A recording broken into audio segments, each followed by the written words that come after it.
Nice, en l'an 1521. Le soleil déclinait lentement vers les collines lorsqu'un cavalier franchit la porte entre le bastion Saint-Quer et le bastion Saint-Sébastien. Il secoua le garde qui somnolait pour avoir trop chopiné et demanda son chemin.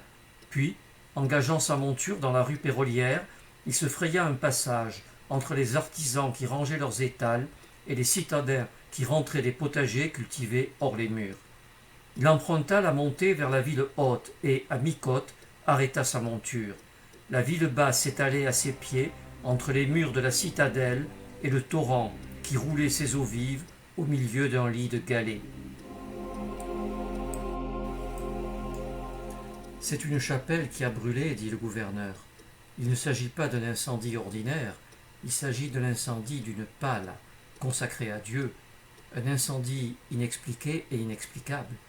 Certains croient que cette pâle contenait une représentation impure. Ils disent que ces choses s'enflamment spontanément. D'autres y voient la main du démon. Les Niçois en parlent avec irritation. Si la rumeur enfle, tout peut survenir.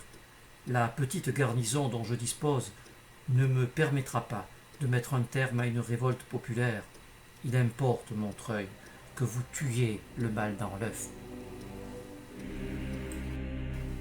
Ainsi commence la Pala, ce polar historique qui entraîne un jeune enquêteur au cœur d'un atelier de peinture.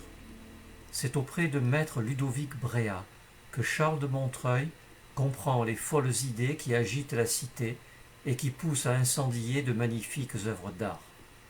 Ce premier roman, d'une saga de 9 polars, développé par l'auteur entre Nice, Chambéry, Turin, Gênes, Monaco ou Marseille, entraîne le lecteur dans une aventure qui plonge ses racines au cœur de l'art sacré de la Renaissance.